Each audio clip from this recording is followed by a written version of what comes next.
السلام علیکم بابای حاجی. با این سوال من جواب گویید. ما نتوانستیم که این سوال را با یگان معنای دیگر به شما فهمانیم، زیرا که این زن به طرف شوهرش چنان سخنهایی میگوید که تو فلان و بیمدان. اگر زن با شوهر با یگان مسئله زندگی جنجال کند، با شوهر با وی سیاست کند، زیرا این مرد هست شوهر او می باشد، بالای وی حق دارد و در وقت غضب هر گونه گبها را گوید و زن حق دارد که از جای خیسته طرف شوهرش گوید که من تو را چوب میزنم، تو فلانی و حرامی و دست درازی و دیگر. السلام علیکم و رحمت الله و برکاته. دوستان عزیز، ما قرار داریم در داروخانه شفافرما به شما داروهای طبیعی از الافتی شده را از داروخانه شفافرما را توصیه میکنیم. مثلا برای بزبله شدن، برای بغم درد، برای بقوت کردن مردانگی، برای گمرو ژنسکی здоровья، روغن‌های تازه سیاه دانه، قیصل هندی و دیگر غیره، برای خراب شدن، فربه شدن، پروستات، بسیار داروها را شما از داروخانه شفافرما میتونید با باوری کامل دسترس نمایید. رقم‌ها در روی اکران زنگ زنید. این سبب خدا شفافرما همراه شما. شخصانی که خواهش گذشتن سرحد قزاقستان را از شهر مسکو دارند، برای شما بهترین کمپانی را توصیه می‌دهیم. کمپانی دارای ماشین‌های زمانوی است. شما را آمده از جای زیستتان گرفته با سرحد قزاقستان برده و ساق سلامت با خواست الله آورده میرسانند. در دکومنت‌ها یگان مشکلی باشد خودشان حل می‌کنند. و خوبی کمپانی در این است که برای زنها امکانیت رفتن را داده است. با ماشین‌های مخصوص و راننده زن باشد و از نام شبکه دکتر بختیار گپ زنید، برای شما تخفیف کرده می شود. معلومات بیشتر بر رقم‌های روی اکران بوده تماس بگیرید. حاضرین محترم، برادران خیلی عزیز و برادران خیلی گرامی،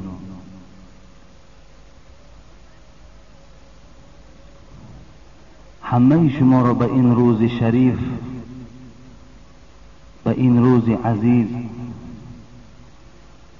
تبریک و تهنیت میگویم. پیش از آنی که موعظه امروز را برای شما آغاز نمایم، خواستم یک حدیث را در آغاز صحبت به گوش شما رسانم تا که آغاز صحبت ما از سخن خیلی پرقیمت و والای حبیب خدا آغاز شود، تا که این مجلس ما نوری نو گیرد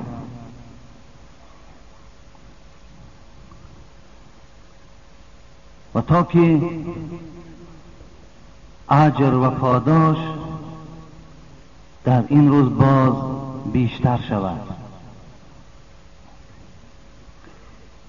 عن عنب رضی الله عنه ان النبي صلى الله عليه وسلم و معاذ رضي الله عنه على رديفه على الرحل، فقال رسول الله صلى الله عليه وسلم يا معاذ، قال لبيك وسعديك يا رسول الله. قال يا معاذ، قال لبيك يا رسول الله وسعديك. قال يا معاذ، قال لبيك يا رسول الله وسعديك. قال ما من عبد يشهد أن لا إله إلا الله صادقا من قلبه دخل الجنة. الله أكبر.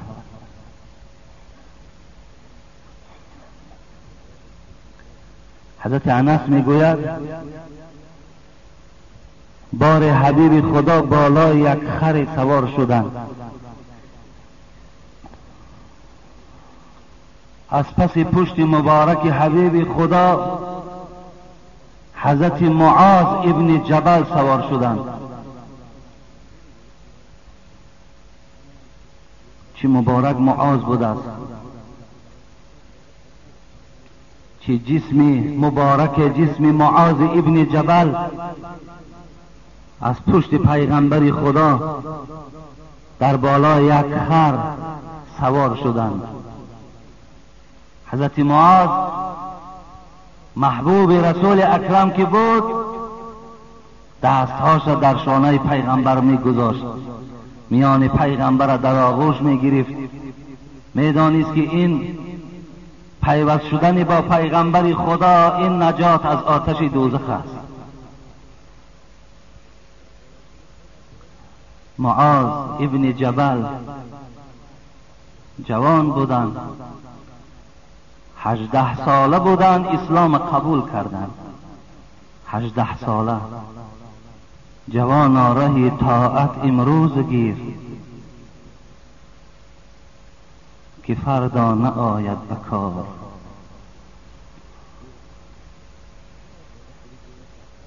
حبیب خدا، پیروان حبیب خدا جوانا را دعوت می سازد که در جوانی توبه کردن نشأه پیغمبری است. وقتی پیری گرگ ظالم می شود پرهیزکار. جوانا خوش به حالتان، عبادت شما ریا نیست، عبادت شما فریب نیست. خوش به حالتان، خوش به حالتان که شما عاشق الله هستین، شما عاشق محمد هستین، شما عاشق مسجد هستین، شما عاشق قرآن و اسلام هستین، شما بچه های خدا دادین. خوش به حال شما. حبیب خدا گفتن روز قیامت، روز دهشت، روز مشکل، روز پرحراسان، روز دوادو، در سایه عرش پروردگار کیست؟ شاب نشأ فی عبادت الله، جوانی که به جوانی نظر نمی کند، در جوانی عبادت خدا را می کند. روز قیامت در سایه عرش الله است. حضرت معاذ 18 ساله بودند، از مدینه بودند. وقتی این آفتاب، این حبیب خدا که در مکه مکرمه طلوع کرد، در معاذ، در دل معاذ نور ایمان و اسلام می جوشید. زودتر رفته پیغمبر خدا را زیارت کنند. با همراهی چند توده جوانها آمدند، اسلام قبول کردند. 18 ساله بوده. آنقدر حبیب خدا دوستش می داشت، حتی زمانهایی که حبیب خدا حیات بودند، حضرت معاذ ابن جبل والی شهر یمن انتخاب کرد.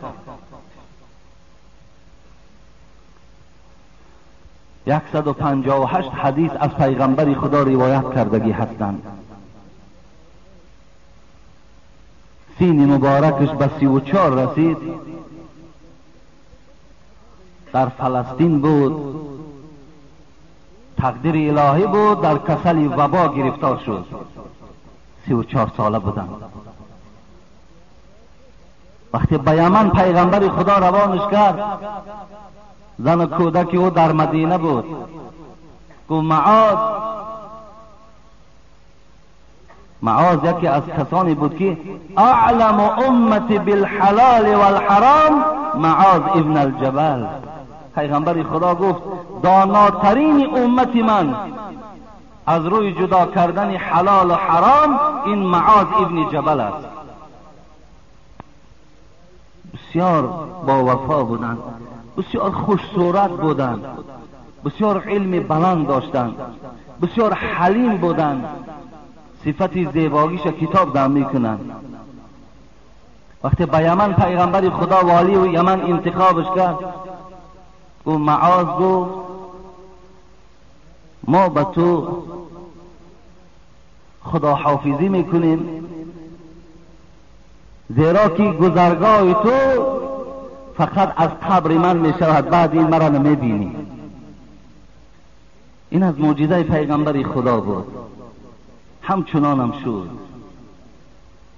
زمانهایی که والی یمن بود، خبر وفات پیغمبر به گوش معاذ رسید. حضرت معاذ 34 ساله بودند که در کسل وبا روبرو شدند. کسل وبا کسلی هست که عاقبت آدم هلاک می سازد.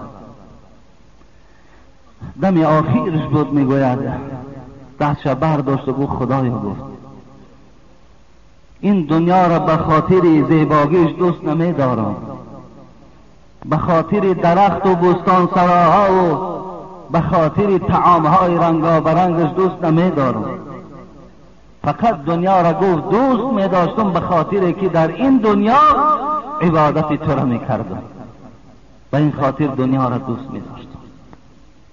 خدایا دعا میکنم، گفت مثل یک فرد عادی مسلمانی که تو از او راضی هستی، همچنان جان من قبض کن.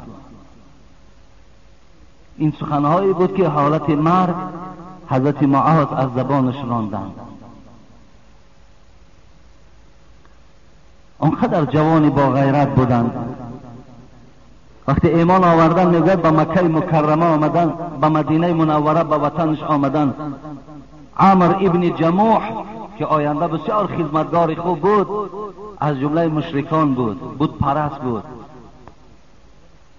معاذ میگوید عامر ابن جموح که بسیار آدمی معروف و مشهور در مدینه بود، در خانه بت داشت. یک بوتی میده داشت، شاید میده هم نبود، شاید کمی کلانتر بود.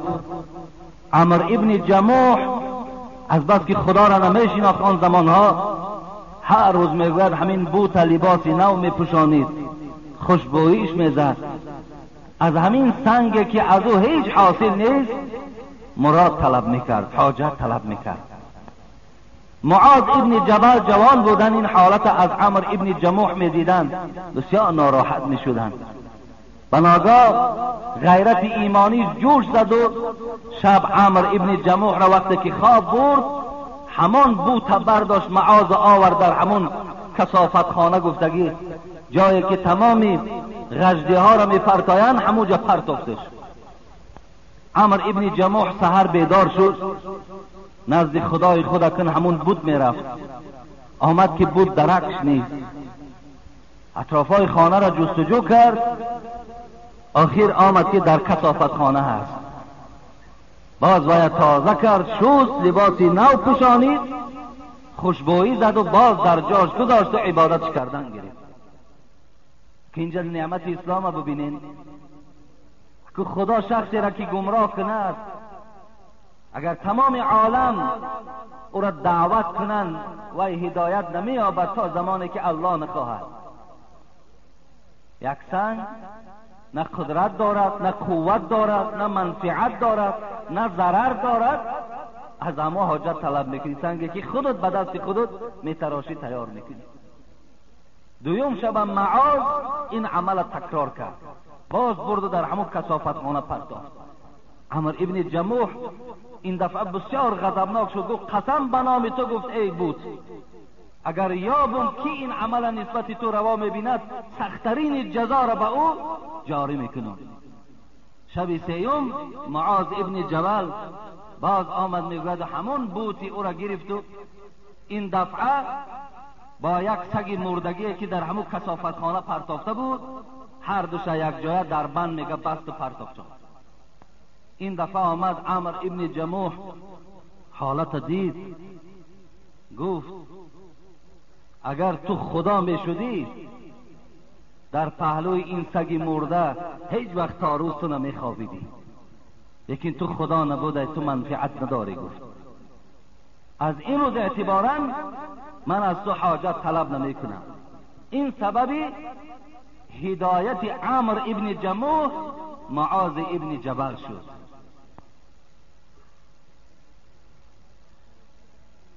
حدیثی که من برای شما خواندم بالای خر میگوید در پشت پیغمبر خدا سوار بود و پیغمبر خدا با آواز بلند خود گفت یا معاذ، ای معاذ. حضرت از پس صدا دادند لبیک یا رسول الله و سعدیک، در خدمت و تیار هستم، جانم فدای تو باد. چی میگویی؟ حبیب خدا یک دم باز سکوت کردند. باز گفتند ای معاذ. باز معاذ جواب داد در خدمت حبیب خدا تیار هستم، جان پدر و مادرم فدای تو باد. چی میخواهی؟ حضرت باز سکوت کردند. باز دفعه سیوم باز صدا داد ای معاذ. باز حضرت لبیک و سعدیک یا رسول الله. این 3 بار شارحای حدیث متن حدیث هم آوردند 3 بار پیغمبر گشته و بگشته معاذ گفتند. به خاطر چی بود؟ یک بار گفت معاذ شنید، برای چی دوم دفعه تکرار کرد؟ برای چی سوم دفعه تکرار کرد؟ به خاطر تاکید است. به خاطر تاکید است که گوش کن، جمله برای تو میگویم، جمله برای تمام مردم مسلمان میگویم. چی جمله بود؟ جمله هست که الحمدلله که ما شامل او هستیم.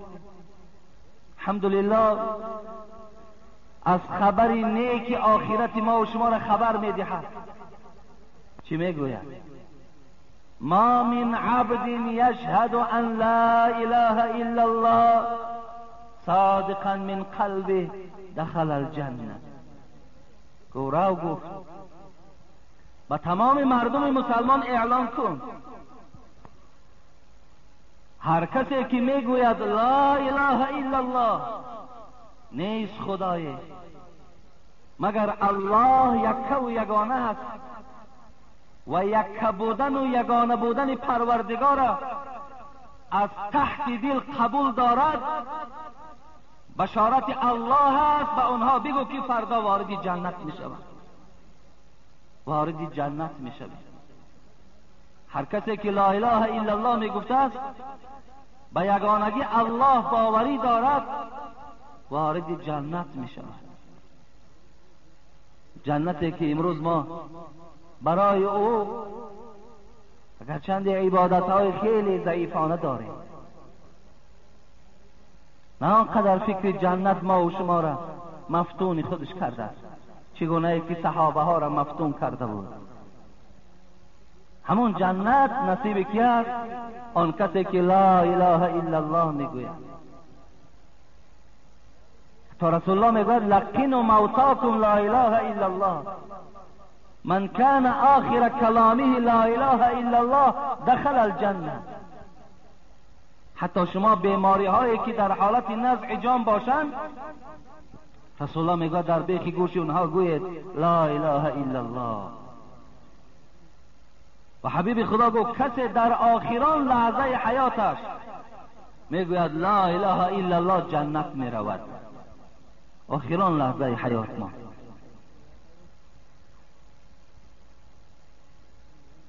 شرط هاش چیست؟ صادقا من قلبه، صدقا من قلبه. همین کلمه را از روی صدق گوید، از روی صدق. لا اله الا الله گوید، خدا را عبادت نکنه. لا اله الا الله گوید، مسجد بد بینه. لا اله الا الله گوید، 5 وقت نماز نخواند. لا اله الا الله گوید، به حرام های خدا نزدیک باشد. این صدقا من قلبه نیست. این بشارت به اینها تعلقات ندارد. از خداوند خواهان او هستند. چی در این حالت، چی در آخران لحظه های حیات ما در زبان ما کلمه لا اله الا الله را همیشه نگه دارد. ما را عاشق این کلمه گردان، ما را در زیر این جمله زیبا خدایا جمع بگردان. خدایا محبت ذات خودت را، محبت رسولت را، محبت اسلامت را، محبت جنت را در دل ما بندگانت خدایا جایگیر بگردان. خدایا شرم و حیا را در خاندان هر یک ما بنده های مسلمانت شعار گردان. خدایا جمعه هایی که میخوانیم از پاداشش ما را با نصیب بگردان. خدایا گذشتگان ما رحمت و مغفرت گردان، بیماری ها ما شفای کامل و شفای عاجل نصیب گردان. مسافرهایی که از دیروز بر من زنگ میزنن از راه های دور و مسافرهایی که از جانب این جمعیت هستند و این چنین حاجی هایی که طی چند روز شد به سفر مبارک رفته ایستادند، خدایا همگیش سفرهاشون به خیر گردان، با صحت و سلامت به خاندانشان برسان. خدایا جمهوری ما را باز هم آباد و زیبا گردان. عدل و انصاف و آرامی را خدایا در این جمهوری ما حکم فرما گردان. تمام آن بندگانی که برای بهبودی این جامعه، این پارچه زمین سعی و کوشش دارند، خدا همگی را در حفظ امانت نگه دار. برادرای مهمانی که از راههای دور و نزدیک در این مسجد مهمانند، خدایا در هر قدمشان حسنات کتابت بفرما، صحت و سلامت به خاندانشان برسان. اللهم اعین علی ذکرک و شکرک و حسن عبادتک، آمین یا رب العالمین. جمعه گذشته موعظه ما عبارت از سوال و جواب بود. الحالم که باشد من برای شما شاید یک جمعه یا دو جمعه با جمعه آینده سوال جواب میکنم، بعدا میگذاریم باز به قصه های سیوم یار پیغمبر حضرت عثمان رضی الله عنه.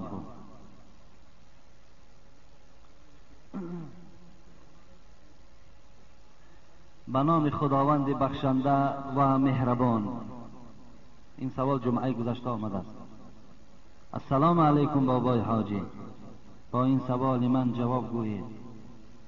ما نتوانستیم که این سوال را با یگان معنای دیگر به شما فهمانیم، زیرا که این زن به طرف شوهرش چنان سخنهایی میگوید که تو فلان و بیمدان.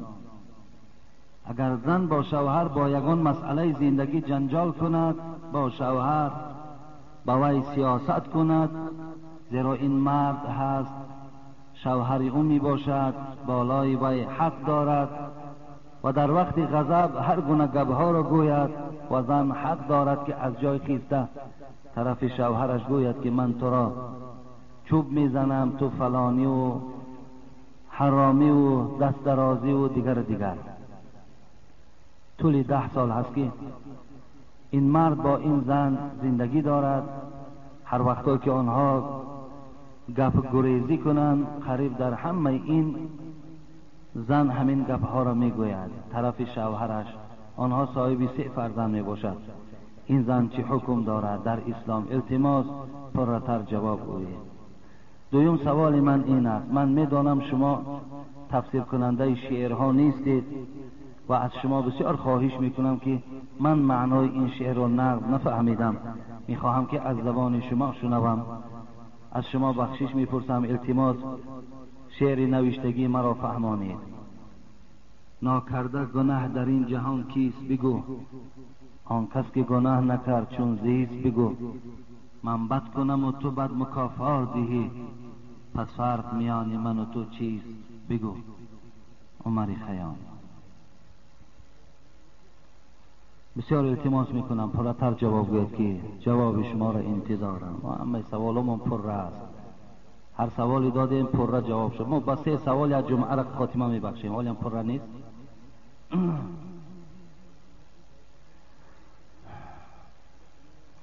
معنای شعرش ضرورت ندارد، خیلی میلش انشاءالله.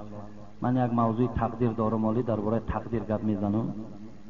تقدیر نیکی و بدی از خدا هست. سوال بیشمار است. برای چی یک کس عرق می نوشد و باز میگوید که خیلی خدا ما را به همین راه برده است؟ همین چی جواب دارد؟ انشاءالله من برای شما با جوابهای خیلی خوب، آن چیزی که قرآن میگوید، حدیث میگوید، تیار کرده ایستادم. موعظه را تیار کردنش کاری آسان نیست، همه او را جا به جا کردن در کار. مثل همون این شعرم بعضی نازکی ها دارد. خدا خواسته باشد خیلی بعدا جواب میگویم، برای وقت کم است. سوال یکم، معلوم شد زندگی ناآرام بین زن و شوهر، نافرمانی زن نسبت شوهر، دست درازی، زبان درازی، بد گفتن از جانب زن و شوهر، همین ها را فهمانده دیه گفتند. برادری عزیز و گرامی، ما یک جمعه پیش اطراف این علاقه صحبت ها داشتیم. شما میتونین که از طریق کسیته ها این جواب گیرین که نسبت زن و شوهر یک کسیته پر را که 3 سوال بود من برای شما جواب گردانیدم. همین قدر گفتنی هستم. گفتی همون حضرت سعدی که آن کس که به قرآن و خبر زو نرهی، آن از جوابش که جوابش ندهی. دادرای عزیز، نصیحت من، فهماندن من، فقط حجت من قرآن و حدیث است، دیگر چیزی ندارم. و این بهترین حجت است، بهترین توصیه، نصیحت از روی قرآن و حدیث است. اینها را هر روز گفته ایستاده ایم. مادامی که گوش نه اندازند من چیکار کرده میتونم؟ وقتی آیت قرآن را گوش میکند پروانه دارد، حدیث پیغمبر خدا را گوش می اندازد اهمیت نمیدهد، چیکار کنیم؟ دیگر از این دلیل قویتر، از این بالاتر دیگر نصیحت هست نیست. فقط یک چیز خواهان هستم، خدا کند که در دل این زن یا در دل این مرد خدا هیبت خودش را، ترس خودش را جای کند و از روی دستورات قرآنی برنامه های زندگیشون را پیش برند. برای کی در کار است همین زندگی ناآرام؟ برای کی در کار است؟ برای کدام مرد و زن لازم است که همین روز دراز در بین ها دشنام باشد، کشماکش باشد، ناآرامی باشد؟ برای هیچ کس در کار نیست.